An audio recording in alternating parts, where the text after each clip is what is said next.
dude was like, punch me, punch me, punch me, and he was all drunk, and he just ended up slapping him.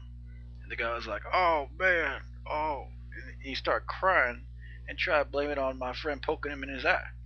Man, Steve Mazzagatti ain't here, no one really gives a. Then he started saying, DQ, DQ, in the middle of the street. And I was like, man, you a fucking noob. You lucky he didn't run you over with Big Mike's tractor, man. That you don't even know.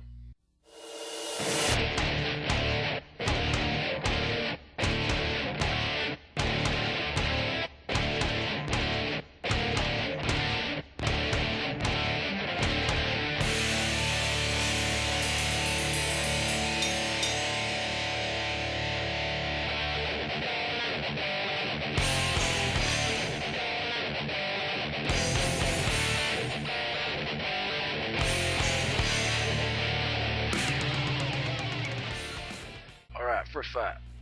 Paul Headhunter Buntello versus Stefan Skyscraper Struve. This fight gonna be very similar to Stefan Struve versus Dos Santos, minus a little bit of speed on Buntello's part. But what Paul don't have in the speed category, he makes up for experience and balls, okay? Because he stands in the middle of the octagon and he throws them. He can go in there and bang, and that's what Stefan Struve has problems with.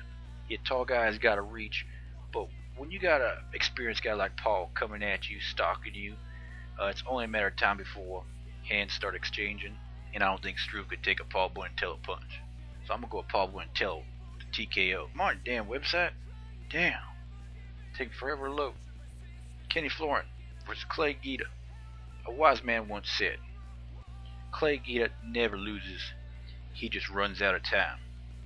And I agree with that. Except this time, I don't think Clay Guida going to run out of time. I think he's going to run right into a rear naked choke. Kenny Florent, rear naked choke. John Fitch versus Mike Pierce. Man, that Mike Pierce looked like the cop from Terminator 2, man, I'll tell you that. His UFC pick, he looked exactly like that damn guy. Anyways, Mike Pierce, John Fitch. John Fitch got the height advantage, he's going to have the reach advantage. But, I think this is an upset of the night. I think it's going to be the wild card. I think this fight, Mike Pierce is going to find a way to take John Fitch to the ground and eke out a decision. Mike Pierce's game plan will actually surprise John Fitch. I think it's going to the ground. I think Mike Pierce is pulling out a unanimous decision. If he submits John Fitch, congratulations. But I don't see that happening. Frank Mir versus Czech Congo. I've been getting a lot of messages about this fight. Every one of them said, Czech Congo gonna kick Frank Mir's ass. And I'm with you guys on that one. I want Czech Congo to win this fight, but I'm thinking 90% of those messages is on emotion.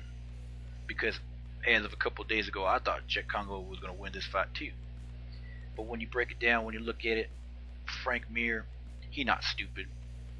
He going to take it to the ground. If he says he's going to stand up with Czech Congo, don't believe him. Frank Mir don't even believe himself. When he get in there, he going to take it to the ground.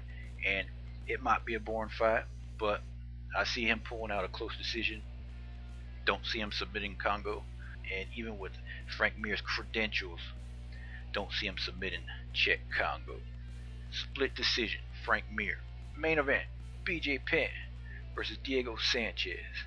I've been watching a video on BJ training, not to see what he's doing, just to see what kind of shape he's in. And he probably in the best shape of his life right now. Physically, it looks like he got back down to lightweight after putting on a little bit of chub from moving up, and he's finally got that little bit of chub off, and he's back to 100% lightweight BJ Penn. Lightweight BJ Penn that only has one loss in the lightweight division. Diego Sanchez, who comes out like a propeller that just flew off a helicopter, like, and he just like in the middle ring against you against a cage. I see him trying that. I see him doing that. If he's going to finish the fight, he's going to have to finish it quick. Because as you saw with Clay Guida, he came out and he fought the best 2-3 minutes of the first round anyone could fight. And he still didn't finish Clay Guida. If he didn't finish Clay Guida, I don't see him finishing BJ Penn. No matter how big a flurry he brings on BJ. BJ got a chin. BJ got some good hands. This fight, I believe Diego going to be susceptible to the counter punch of BJ Penn's. BJ Penn not afraid to stand with Diego, and Diego's gonna find that out. First round gonna be real exciting, but it's gonna tail off towards the end, and I see BJ Penn getting like a late round submission or unanimous decision. What Diego Sanchez has done his last 2 fights in the lightweight division, pretty impressive, but don't have any finishes. If you're gonna beat a guy like BJ Penn, you can't take him to decision. You gotta beat him, and that's gonna be a tough test for Diego.